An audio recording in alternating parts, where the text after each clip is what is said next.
ये सारी मूवमेंट है इमरान सेंट्रिक, पीपल सेंट्रिक नहीं है ये। इमरान को हटा दो, हम ठीक कर देंगे। सब्सक्राइब करें और बेल दबाएं ताकि कोई खबर रह न जाए।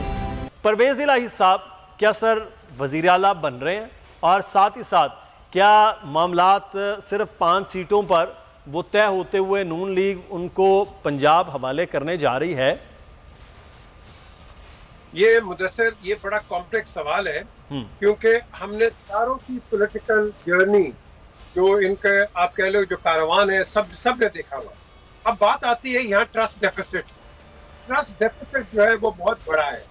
आज परवेज इलाही साहब को आप चीफ मिनिस्टर बना दें, कह दें कि आप आ जाएं, यस वो बिल्कुल ख्वाहिशमंद है कि चीफ मिनिस्टर बना दें। ये पहले भी बात हुई थी, लेकिन चौधरी शुजात ने इसको क्या था डिस्कस कर दिया था कि नहीं, पीटीआई के अंदर खुद प्रॉब्लम्स आ जाएंगी। मैं समझता हूँ बहुत बड़ी बात।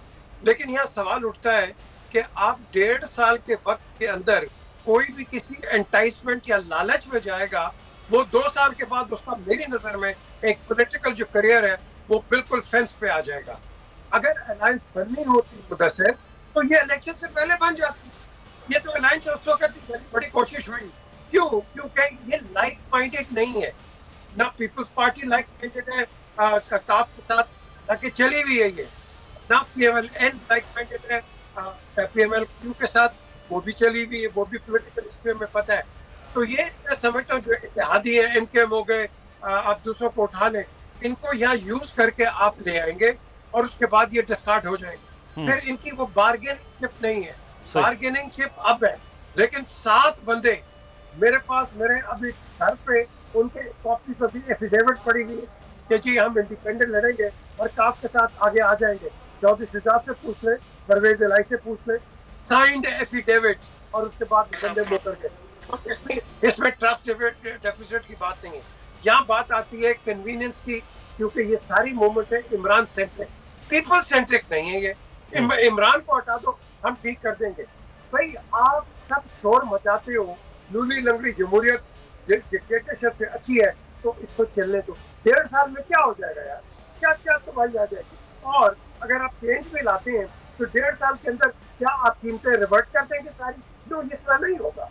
आप ही कोई उन्हीं इकदाम पे चलेंगे जो IMF और FATF और जो वर्ल्ड बैंक है आपके जो उन्होंने रेगुलेशंस लगाई हुई है।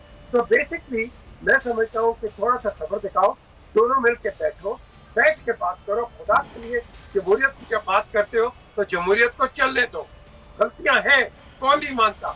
और मैं समझता हूँ ये मसला हल हो सकता है, शायद हो जाए कि अगर गुलजार साहब को इस कॉन्फिडेंस मूवमेंट के बाद अगर उनको हटा के किसी और को लगा दिया जाए, that might work, may work. सही, तो ये अब मामला मिल बैठने वाला तो बहुत दूर है लगारी साहब।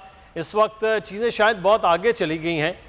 बातचीत जो है वो तो शायद अब मामला शायद उस तरह नज़र नहीं आ रहा है, क्योंकि हुकूमत अपोजिशन से ज़्यादा एग्रेसिव है, अपोजिशन उससे फिर ज़्यादा एग्रेसिव नज़र आ रही होती है। कहते हैं हम भी आपको देख लेंगे, वो कह रहे हैं हम भी आपको देख लेंगे। तो ये लहजे सियासतदानों के सर नहीं होते हैं। हुकूमतों की जिम्मेदारी भी ज़्यादा होती है, अपोजिशन भी बहरहाल उसका सख्त रद्द-ए-अमल आता है। तो अब पीछे आने वाला तो मामला है नहीं, तो अब फिर फैसला कुन घड़ी आ रही है। अब तो यही लगता है। अच्छा, हुकूमत के बारे में हमें कोई खुशगुमानी नहीं है। अगर ये हुकूमत रहती है तो जितनी बर्बादी इसने पिछले 3-3.5 साल में की है उससे ज़्यादा बर्बादी करेगी, और इसका ज़्यादा देर रहना जो है वो मुल्क के लिए नुकसानदेह। हम ये कहते हैं कि सियासी अमल के लिए नुकसानदेह, ये मुल्क के लिए नुकसानदेह, इसलिए कि न तजर्बाकारों की एक टीम है जो इस तरह खेल रहे हैं जैसे बच्चों का खेल होता है।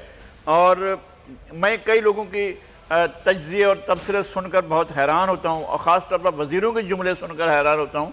मुझे अभी देख रहा था मैं, तो मुझे लग रहा था कि फवाद चौधरी का सबसे बड़ा अलमिया और सबसे बड़ा दुख ये है कि जरदारी साहब ने पीपल्स पार्टी को तबाह कर दिया।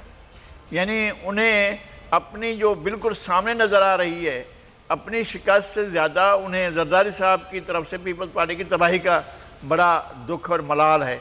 इस तरह की बातें करते हैं। दूसरी बात मैं एक बात और वादे करना चाहता हूँ, वो ये है कि सेटअप जो भी बने, चौधरी बिरादरान यकीनन वो अपनी मुद्दत के लिए, बाकी मुद्दत के लिए भी चाहेंगे कि वज़ीर आला वो रहें। मैं कम अज कम ये समझता हूँ, कम अज कम उस्मान बुज़दार से बेहतर हैं। आज उस्मान बुज़दार के गांव से जो चीज़ें मैंने देखी हैं और जो शेयर हुई हैं मीडिया में, सोशल मीडिया में, वो तो हैरान कुन है कि लोग लाइन लगा कर बता रहे हैं कि हमसे अंगूठे लगवा लिए, 500 रुपये दे दिए, मालूम हुआ कि अंगूठों पर तो उन्होंने 12-12 हज़ार की जो है वो रकम लिख कर दिया। ये बादशी में, तौसा शरीफ में, डेरा गाजी खान में ये हुआ है। अगर आप ये आपके वसीम अकरम प्लस आपको बहुत प्यारे हैं जिन्होंने डिलीवर किया है पंजाब में, तो फिर मेरे ख्याल में इस डिलीवरी से तो बेहतर है कि किसी भी तरीके से चौधरी परवेज़ इलाही आ जाएं और कम अज़ कम कुछ तो अपने हालात को ठीक करेंगे। जो सुबह बहुत हमारे मोहतरम, हमारे सराइकी बेल्ट के, जो हम बहुत खुश थे कि जनाब सराइकी बेल्ट से वज़ीर आला आ रहा है, जो तबाही इसने की है उससे तो बेहतर है कि वो चौधरी परवेज़ इलाही वो चीज़ें ठीक करेंगे। और उन्होंने वो उन लोगों में हैं जिन्होंने सराइकी सूबे का मसला टॉप पर रखा था और उन्होंने इसका साथ भी दिया था। तो कुछ चीज़ें ये भी हैं जिनको हम देख लेना चाहते हैं। और ये इसकी सज़ा अपोजिशन दे या कोई दे, लेकिन नॉन डिलीवरेंस की और मुल्क को एक ऐसी ख़तरनाक सूरत हाल से दो चार करने की, और मीडिया में और जलसा आम में इंतहाई हसास मौज़ूआत पर जो बातें आपको बैठकर एक और जगह पर कहनी चाहिए, वो मीडिया और जलसे में आप मुल्क को आइसोलेशन की तरफ जा रहे हैं। ये जो चीज़ें एतराज़ात हैं आपके ऊपर अमेरिका को, वही एतराज़ात आपको चीन को और रूस को भी हैं आपके बारे में। तो मैं ये नहीं समझता हूँ कि आप रूस के साथ जाकर और जो है वो यूरोपीय यूनियन को जलसों में गालियाँ देकर आप बहुत कुछ हासिल कर लेंगे। आपके बारे में कोई क्यों नहीं वो करता है? आपको अपने घर को ठीक करना है। आप लोगों की तरफ जो है मुंह उठाकर ऐसा नहीं कर सकते हैं कि आप कहें कि मैंने गालियां देनी है यूरोपीय यूनियन को और जलसा आम में, और मैंने अमेरिका को गालियां देनी है और मैंने बताना है। Absolutely not. ओ भाई, आपने एक कोई मीडिया का बंदा आपसे इंटरव्यू कर रहा था, आप उसको ये बात कर रहे थे, ये क्या आपने जाकर बाइडन को और ट्रंप को जाकर ये कहा था और उन्होंने आपसे फरमाइश की थी? आपको तो गुस्सा ही है कि आपको फ़ोन कॉल नहीं आ रही है। तो सर ये बहरहाल काफ़ी सारी चीज़ें हैं कि नेशनल और इंटरनेशनल मामलात पर, लेकिन सर इस वक्त सिर्फ इन चीज़ों पर क्या अपोजिशन हो रही है मामलात में इकट्ठी, या अचानक जो है मीर साहब ये इत्तेहादियों को भी अचानक एकदम से वो हुआ कि अच्छा ये मूवमेंट हो रही है तो सारे वो भी साथ इस तरह से मिलते हुए नज़र आ रहे हैं? अभी हैं नहीं मिले हैं, क्योंकि ऐलान होगा तो हम उस पर कयास आराइयों पर तो बहरहाल चल रहे हैं। तो ये इत्तेहादियों को भी एकदम हुकूमत से 3.5 साल के बाद ये लगा कि अब साथ नहीं होना चाहिए। ये इत्तेहादी क्यों मौके की तलाश में थे कि अब काफ लीग हो, MQM हो, JDA हो या BAP हो?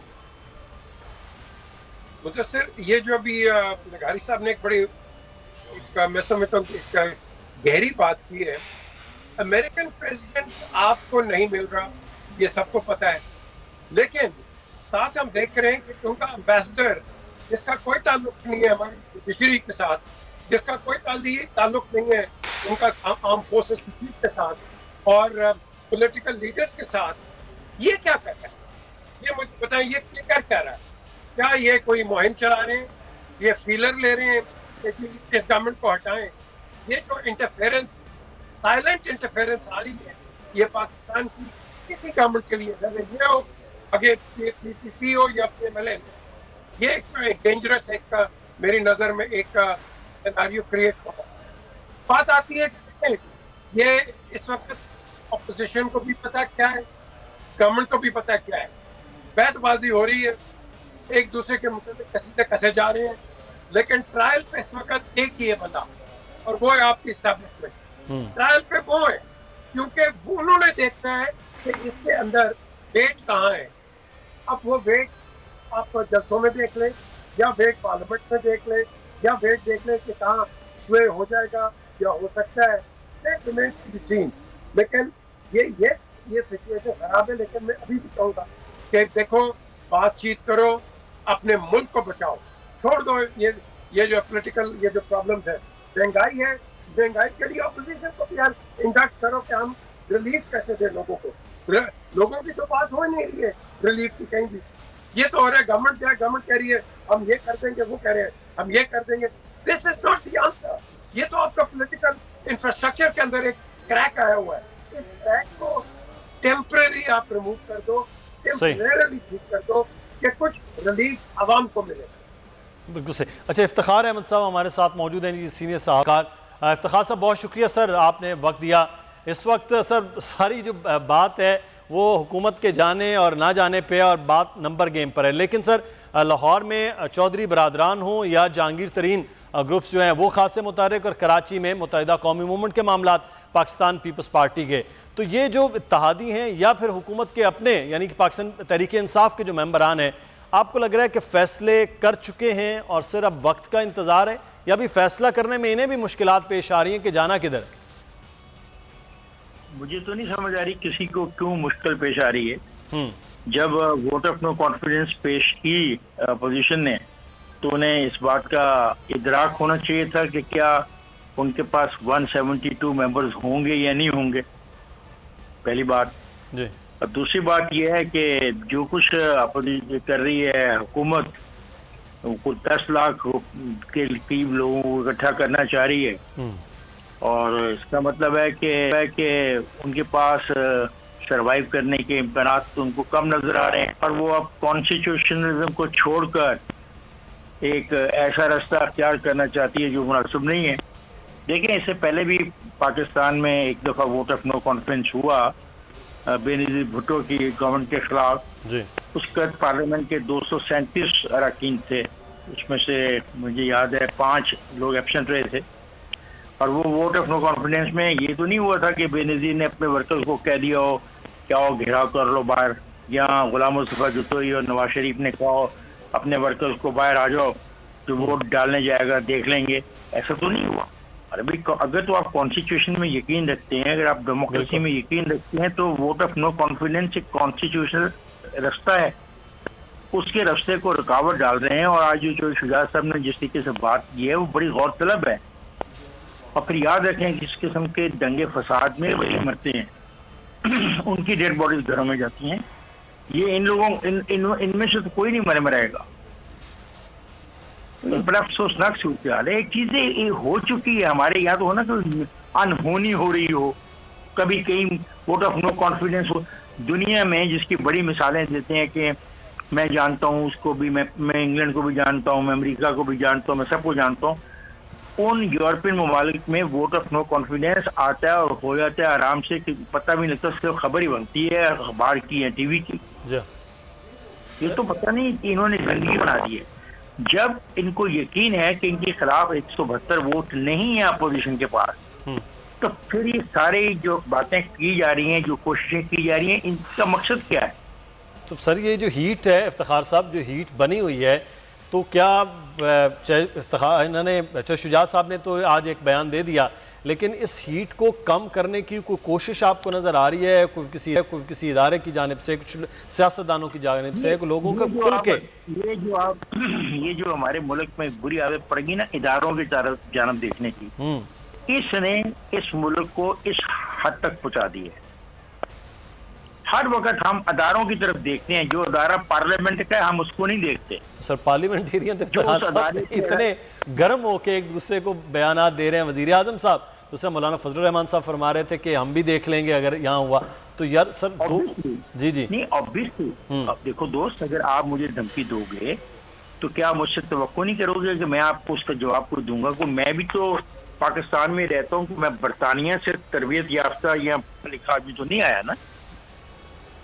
सर मैं ये आपने मिसाल मेरे पे दे दिया, आप मेरे उस्ताद हैं। हालांकि पढ़े वही हैं, पढ़े बरतानिया में ही हैं। इफ्तिखार साहब बरतानिया में ही पढ़े हैं। जी बात ये बरतानिया में पढ़ लिखे होने से मुराद मेरी है कि क्या फर्क है दोनों में। एक मैं तो बिल्कुल क्लियर हूँ, जो शख्स आईनी रास्ता रोक रहा है बिल्कुल वो शख्स पाकिस्तान के साथ ज्यादती कर रहा है, पाकिस्तान के जमहूरी निज़ाम के साथ ज्यादती कर रहा है, पाकिस्तान के आइन के साथ ज्यादती कर रहा है। और ये जो इदारों की कहानी है, ऐसे ही लोग हैं और बाद में रोते हैं बैठ के कि जमहूरियत नहीं रही और जमहूरियत कंट्रोल हो गई और इशारों में चल रही है। ऐसे लोगों की इन्हीं हरकत की बिना पर इस मुल्क में माजी में भी ऐसा होता आया है। भाई वोट ऑफ नो कॉन्फिडेंस से जाओ, जाके फेस करो, सीधा तरीका था कि उनको 14 दिन के अंदर बुलाना था रिक्वेजिशन में। अब नया मसला खड़ा शुरू कर रहे हैं कि क्या रिक्वेजिशन में अदम एतमाद हो सकता है या नहीं हो सकता, क्या क्या बातें की जा रही हैं। हमारे एक बहुत सीनियर दोस्त हैं, उन्होंने भी 2-3 आईनी बातें आज और क्रिएट कर दी हैं। एक तो वी आईनी पीटीआई का अगर आदमी चला जाएगा वोट देने के लिए, क्या वो वोट दे सकता है, वो नहीं दे सकता है, हम उसको दाखिल नहीं होने देंगे। वो खुदा का खौफ करो, जो आइन में लिखा है उसको पढ़ लो। उर्दू में भी आइन की किताबें, सिंधी में भी हैं, और मेरा ख्याल है I don't know about Balochi और पश्तो, इन जबानों में मौजूद है। पढ़ लो, किताबों को तो पढ़ लो। और घबराहट किस बात की है? आपको तो इक़्तिदार की जरूरत नहीं, आप तो कौम की खिदमत करना चाहते हैं, आप कौम की खिदमत कर सकते हैं। दोबारा भी इलेक्शन आएगा, आप दोबारा इलेक्ट होके आ जाएंगे। आपको घबराहट किस बात की है? कि 10 लाख लोग आप ला सकते हैं एक जगह के ऊपर, तो इलेक्शन में ये लोग तो आपके सपोर्टर होंगे, आप इलेक्शन जीत जाएंगे। और आप पर फिर ये इल्जाम भी नहीं लगेगा कि आप सिलेक्टेड हैं। सब्सक्राइब करें और बेल दबाएं ताकि कोई खबर रह न जाए।